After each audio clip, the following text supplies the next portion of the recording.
Well, good morning, everybody, and a beautiful sunny day it is. I thought it's about time that I did a little video showing what's happening in the gardens. It has been a very strange spring here. April and May were the driest on record and quite cold. April we can get frost anyway, but April and May were both very cool. Occasionally we would have a day where the temperature went up into the 30s. And the very next day would be a frost warning. Now that June is here, we have had an incredible amount of rain. 2 days, today is the second day in the row of sunshine, and the rest of the week is supposed to be rain. So I thought today would be a good day to get out and show you what's happening here. This is something new for me, a container garden in front of my house, most of which are, well, I guess about half and half. Things that I planted from seed here in the garden and things that I started in the house under lights and transplanted out here. But I'll go a little closer and give you a look at what's growing here. I have two of these recycled black plastic pots with rainbow chard growing in them. I also have some of that growing out in the greenhouse. And they're coming along quite nicely. They're starting to show some color on their stems and are getting larger every day. This one is a kale, a dwarf blue curly kale, I think, if I remember correctly. And it germinated quite quickly, and all of a sudden it started growing, so I guess that's going to work. I also have a bed of that in the greenhouse. I'll show you those in a bit. These are radishes. The variety is called French dressing, which I've never heard of before. They're longer and more slender than the French breakfast radish is, and quite mild. I've been enjoying them for quite a while. I probably will harvest the rest of those today. And the spinach that I've got growing, I'll show you in a minute here. I have two of these cloth pot things of spinach that are starting to bolt. So I'll harvest all three of those today, and I plan to plant more lettuce and some dill in one of these, but two of them will have lettuce in it. These are bush peas. The variety is sugar snap. That's one of those varieties that you eat pod and all. Most English gardeners grow something that they call mange tout, which means eat the whole thing. I don't know if mange tout is actually a specific variety or if it's just like these are, a sugar snap, whatever, and you can eat the whole thing.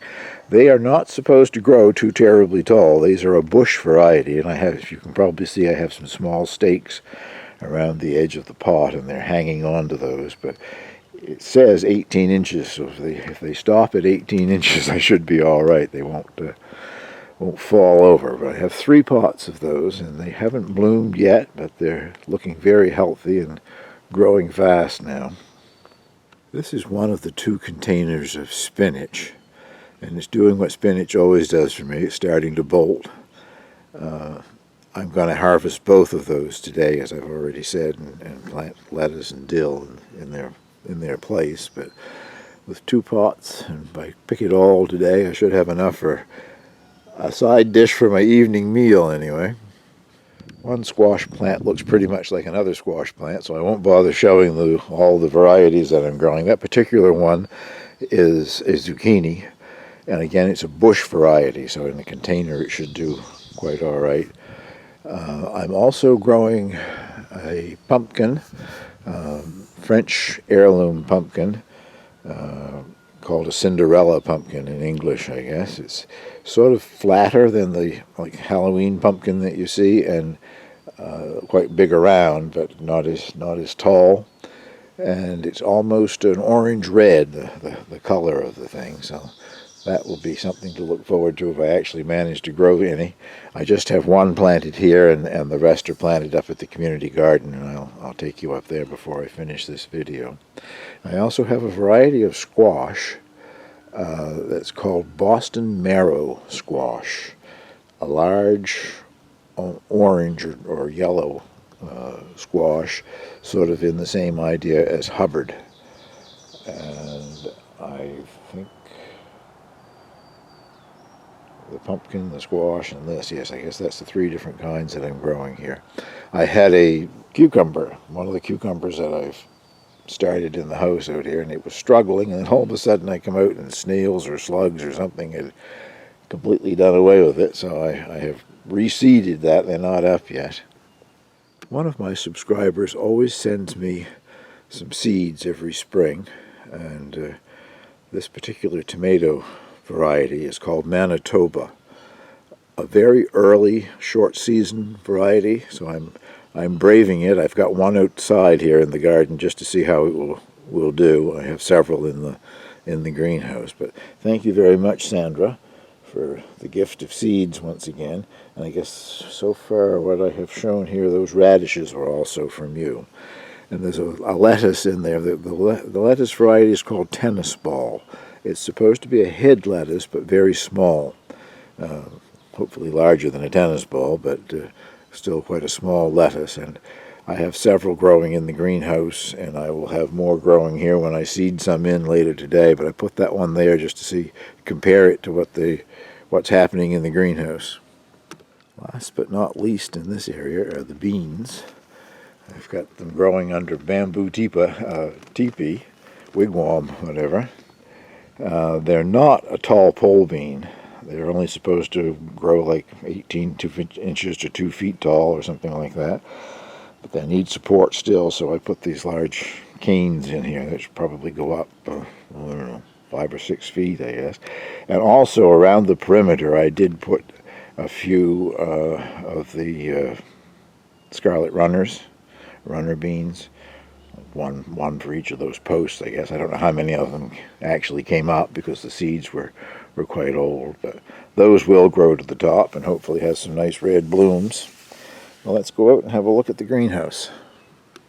Before I leave this area, I have to show you this. This large square patch here is full of stinging nettles.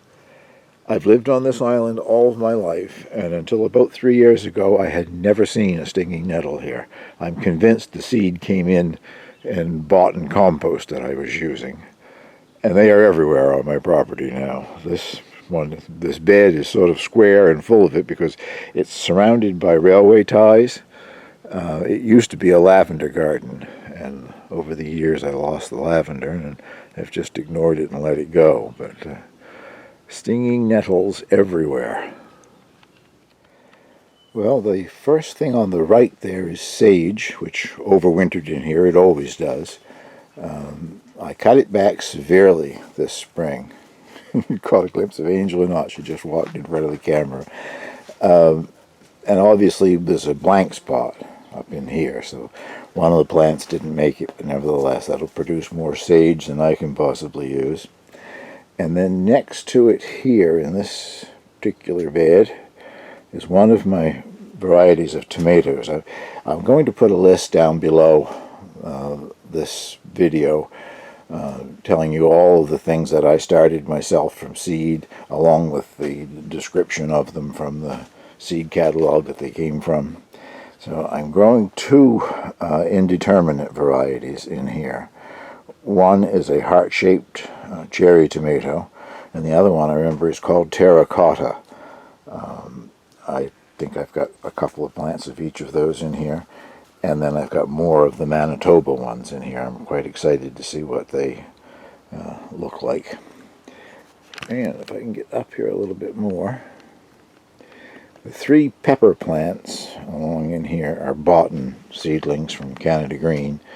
The tag on them just said that they were a sweet orange pepper, so I'm assuming that means they are a bell pepper, that if you let them go beyond the green pepper stage, they will ripen to be orange. And then there is flat leaf parsley, again that came from Canada Green, and directly behind that is a variegated lemon thyme from Canada Green. I seem to lose those every year and I buy another one. But next to that, the tall plant, that is French tarragon. And it isn't unusual that it overwintered in here. They always used to. But the last 2 or 3 winters, the moles or voles or whatever get in here, And when I go over to prune back the tarragon to give it a chance to get started again, it just falls down. There's no roots left. They like tarragon roots, evidently. But this year, for some reason, they didn't bother it at all, and it's been growing like crazy this spring. And this kale overwintered in here, which I was kind of surprised. We didn't have a bad winter, but we had 2 days in a row that the temperature went down to minus 26 Celsius. I've never seen it that cold here. And I was surprised that anything in here came through the winter after that, but the kale, as you can see, it's trying to bloom, and I've been clipping those off. I'm using the leaves. Eventually I'll just cut that down and put something else in that spot when my other kale plants are ready to eat. I'm growing one variety of chili pepper this year, and that's Aleppo, a Syrian variety of chili peppers, supposedly quite flavorful. I didn't start them early enough. All of the things that I planted and grew under lights in the house started on the 7th of April, I think it was. These should have been started late February, early March, so they're going to be late producing, but I'm sure they will eventually before fall. Well, along with the occasional weed, that particular square has got ground cherries growing in it, something that I said I would never grow again. Some sort of a rodent harvests them and takes them in here in the greenhouse and buries them. And they come up the following year. Each one of those ground cherries has probably got 100 seeds inside of it. They're a nuisance to get rid of, but I had 2 packages of seeds that were fairly old, so I put them both in there, and I think they're coming along, so I should at least have some ground cherries to try later on, I guess. And this seed packet just called this Raab, R-A-A-B, and I did a Google, and from what I've been able to read online, there isn't anything that's just called Raab. It's any brassica that starts to go to seed and bloom, and you cut the blossom buds and the foliage and everything and cook it. But whatever this is must do it quite rapidly. So the kale next door is actually a Raab as well, I guess. They're sort of coming along quite nicely. I see some good size second leaves coming on them. And this is that dwarf blue curly kale again, just starting to get their first true leaves. But I have the ones out in the pots in the outside garden. They're coming along nicely as well. I planted 4 of these areas with the cucumber variety that I'm growing. It's a space-saving variety, bush variety, not supposed to vine and run all over the place, which is a problem that I have in here in the greenhouse. I've been growing the gherkins, seedless gherkins, and love them, but they take over the greenhouse. They're just very vigorous plants, so I thought this year I'd try something different, and these are supposed to be a compact bush which has a good amount of cucumbers on them. Again, this is just some of the some of the tomatoes that I'm growing. The one closest to us is the Manitoba tomato, and no, excuse me, that is not. That's one that's going to be indeterminate. The one furthest away with that sort of curly cane metal thing next to it, that's the Manitoba. And they are starting to improve. I almost lost them. I overwatered them when they were under lights in the house, and oh dear, it was a mess. But they've been in here now for 2 or 3 weeks, and they're perking up, so that's encouraging.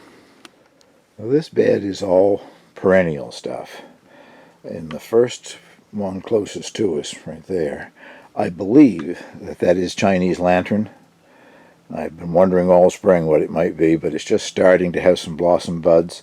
And I know I grew them last year, and I put them out in the outdoors in gardens too, hoping they would overwinter, and I see no evidence of it. But they come through very vigorously in here.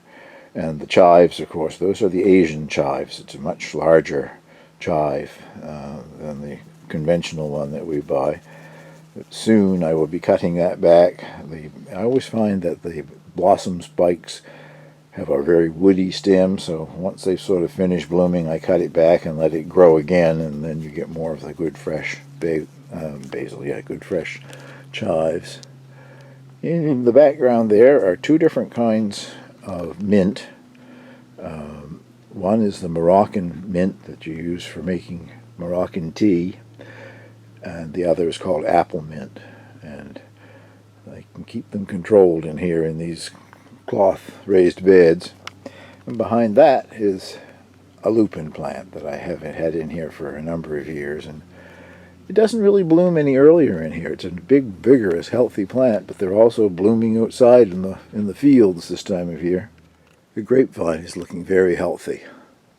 Lots of, the spike of grapes are in bloom right now, and there's lots of them on it, so there's hope of some nice grapes come fall. The variety Beta, yeah, it's called Beta. It's not a Concord grape, but it tastes very much like a Concord grape, and it's similar. It has what they call a slipskin grape, full of seeds, unfortunately, but very tasty.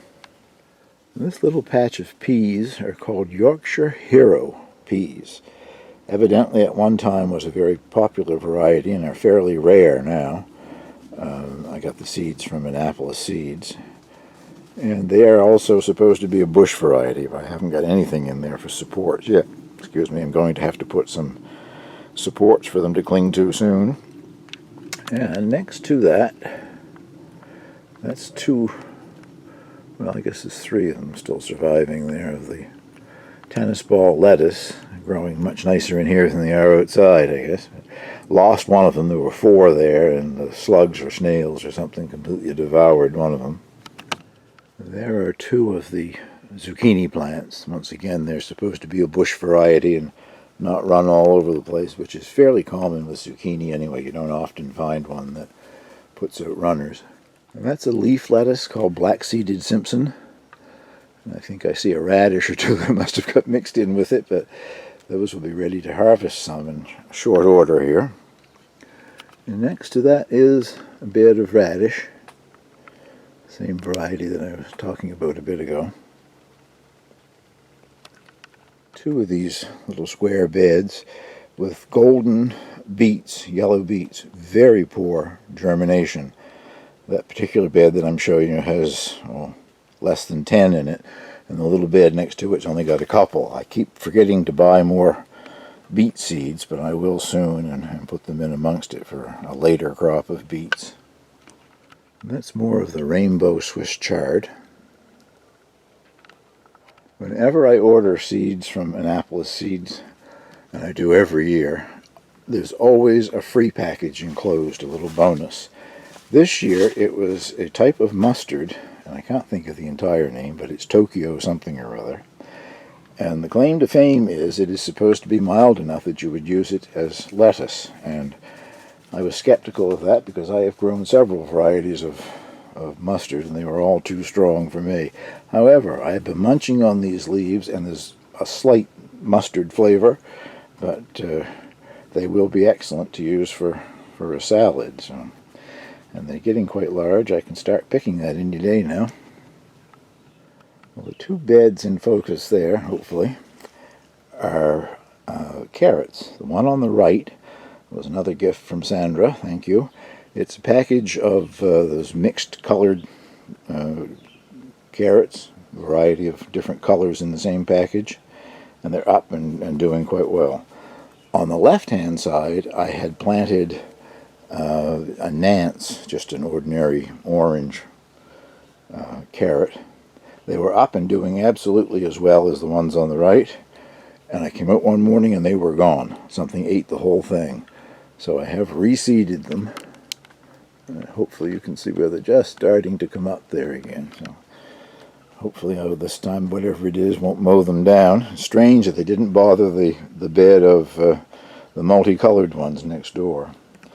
Well, I'll show you my potato patch, I guess, and that will be ending of the garden here before we go up to the community garden. Well, if you've followed me for any length of time, you know I always say I cannot grow potatoes in the ground. When I go to harvest them, half of them have been destroyed by the moles or voles or whatever underground. Well, I'm at it again. This particular raised bed is about 2 feet high. I grew a variety last year in containers called Superior, an all-round potato. Good for boiling and baking and all that sort of stuff, and I really like them.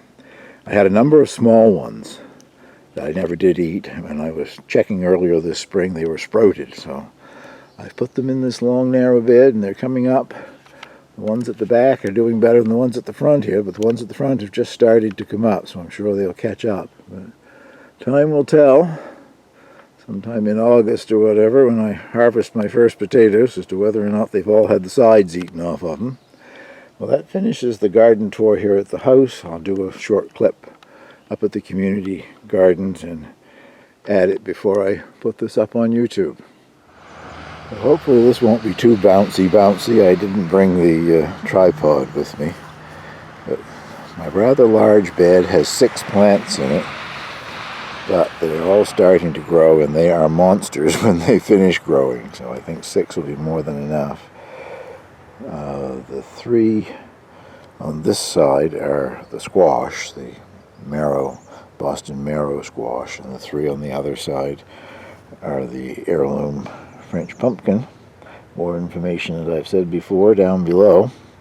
I'll walk you around and show you some of the other beds here. Well, as I say, it's been a backward spring, but doesn't seem to be a lot of activity here yet. Hopefully it will pick up later on. A friend of mine was here yesterday. This is the bed next to mine, and he always grows potatoes here. I see he's got little markers there. He has several rows of Yukon Gold and then several rows of red Pontiac. Hopefully whatever happened last year won't happen this year. Were up growing beautifully, and all of a sudden I came one day and they were just dead. And I asked him about it. He said they had a problem with the water supply here, and he thinks that's what did it. Whatever was in the water supply when he watered it. They did something to the well or whatever, I don't know. But anyway, it killed his garden, stone cold dead. Over there's 2 rain barrels. And if possible, and no problem this spring with the rain we've had, I always use the rainwater to water mine.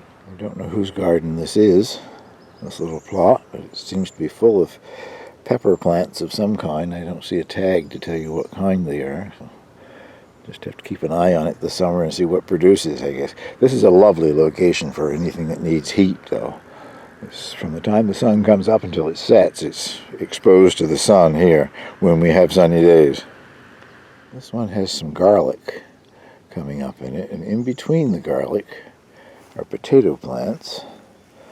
I don't know if those were planted here this spring or if they're just volunteers that came up from last year, but they're off to a good start anyway. This is one of the garden beds that belongs to the lodge here with strawberries. Last year they were fantastic. This bed was just full of foot-high strawberry plants and loaded in berries, and they really seem to be struggling this year. Maybe again that cold weather that we had damaged a lot of them or something. And this person is growing squash. It just says squash on the tag. The most popular squash here is the buttercup, so it quite possibly is buttercup squash. And they're seedlings that they started at home, and they are starting to perk up a little bit. They had quite a shock when they were transplanted here, and this sun today is making them wilt, but we've got several more days of rain coming after today, so they should be okay. I'm quite sure this is the bed that one of the residents here at the nursing home grows in. I haven't seen her out here this summer, but I'm sure this is the bed that she used last year. And there are some onions and some broccoli, and I see peas just starting to come up and a few tomato plants here, so that's off to a good start too. Well, that's my little tour of the community garden.